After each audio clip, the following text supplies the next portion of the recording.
Good afternoon to my assessor Dr. Susanna and my dear working colleagues. Today I'm going to presenting about care of patient with septic shock. Okay, my learning objectives for today is define what is septic shock and define difference between septic shock and sepsis. What is clinical manifestation of septic shock, complication of septic shock, and health education. Okay, what is septic shock?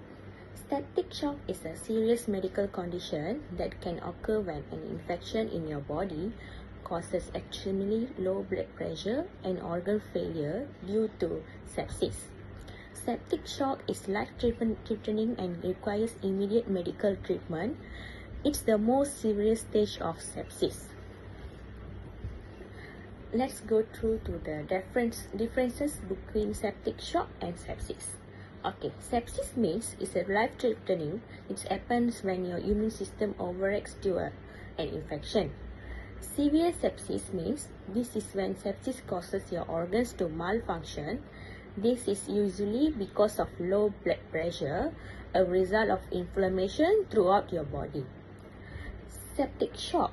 Septic shock is the last stage of sepsis, and it is defined by extremely low blood pressure despite lot of IV intravenous fluids lah. Okay, clinical manifestation. When sepsis turns to septic shock. During the sepsis, there's a certain sign and symptoms will be tachycardia, fever or hypothermia, shortness of breathing, shaking or chills, warm or sweaty skin. After turn to septic shock, the sign and symptoms will be different lah.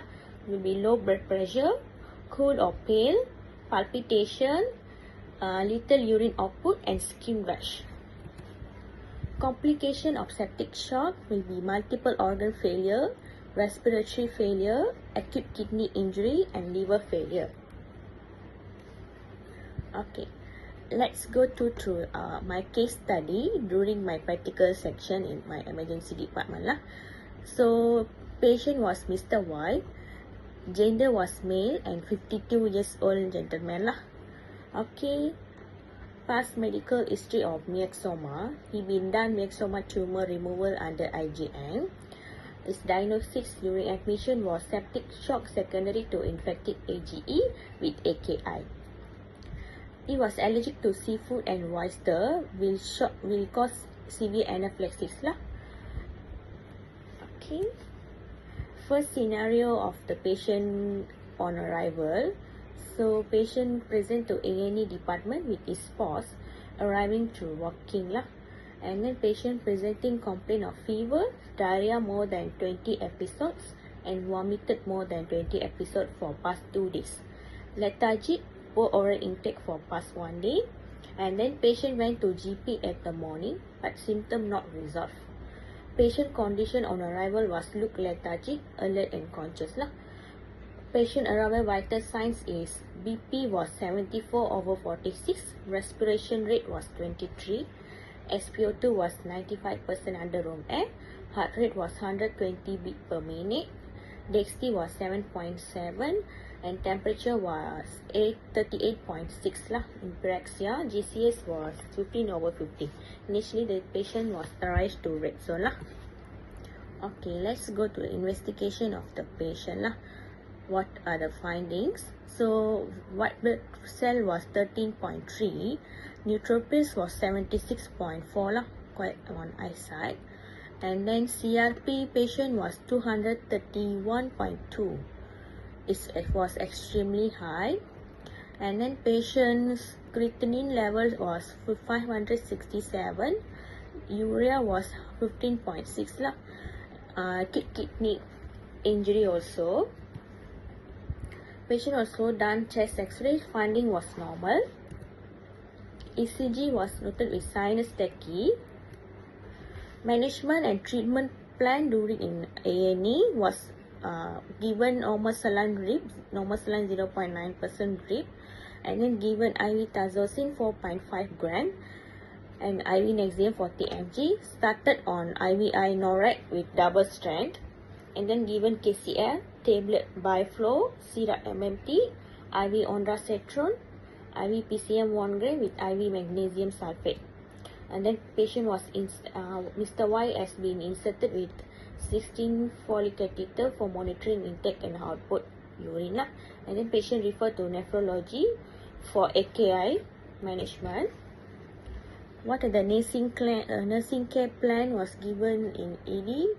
Nursing diagnosis was fluid volume deficit related to vomiting and diarrhea. So goal plan was patient fluid volume will be maintained and level of electrolytes balance lah. Nursing intervention, assess patient skin condition. So we monitor for sunken eyes, dry skin and dry mouth. Rationale to detect abnormalities and for plan further treatment for patient. Number 2, monitor intake and output of the patient. Rationale to ensure negative or positive fluid balance output of the patient. Number 3, encourage patient to drink 1 to 3 liters per day. Rationale to prevent from dehydration and for patient's electrolyte balance. Number 4, monitor urine output and urine color of the patient. Rationale to assess aeration status of the patient. Number 5, administer IV fluid normal saline by doctor's order to help the level of electrolyte balance of the patient in the body. Evaluation after 12 hours of nursing intervention, patient fluid volume maintained and level of electrolytes balance. Nursing diagnosis for second was hypothermia related to infectious process. Goal will be patient will maintain a normal body temperature within 36.1 degrees Celsius to 37.2 degrees Celsius.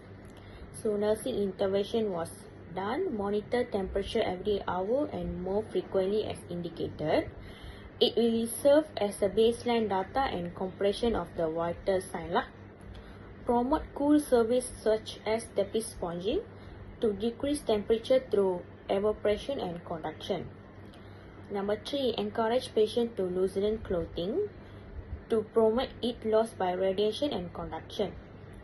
Monitor intake and output of the patient to identify any fluid imbalance or deficit which may lead to further complication and to support circulatory volume perfusion. Number 5, administrate IV fluid by doctor's prescription, which was normal saline 0.9% to support circulating volume and tissue perfusion. And this evaluation is for after 4 hours of nursing intervention given, the patient was able to maintain temperature within normal range. And then third nursing care plan was nursing diagnosis, impaired activity tolerance related to fatigue. After nursing intervention, patient activity tolerance will be improved. So first intervention was assess condition patient and monitor vital sign and actively level the patient as a baseline data and patient condition. Number 2, encourage patient to rest between their activities to prevent fall. Number 3, provide diet high carbo and protein intake to gain patient energy lah. Encourage patient to do ROM exercise to promote strength and joint of motion. After nursing intervention given, the patient actively improve tolerance to activity. What are the health education we normally can give to the patient was first, good hand hygiene, truly wash hands with soap and water, especially after using the restroom, changing diapers, and before preparing or eating food. Number 2, food safety. Avoid improperly stored foods and contaminated water. Keep cold foods and hot foods hot. Stay hydrated. Drink clean water or filtered water and drink 20 pints per day for electrolyte imbalance. Avoid sharing food. Discourage sharing personal items like glasses, towels, bedding as this can be spread. Handle laundry carefully. Wear gloves when handling laundry. They may be exposed to a virus. Okay. Next was we going to the questionnaires Q&A section. Okay, I got few questions that I can ask to them. Okay, what is the main difference between sepsis and septic shock?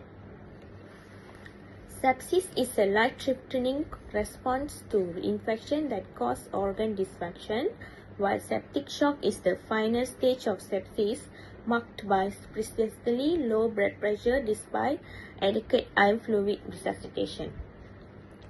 Question number 3.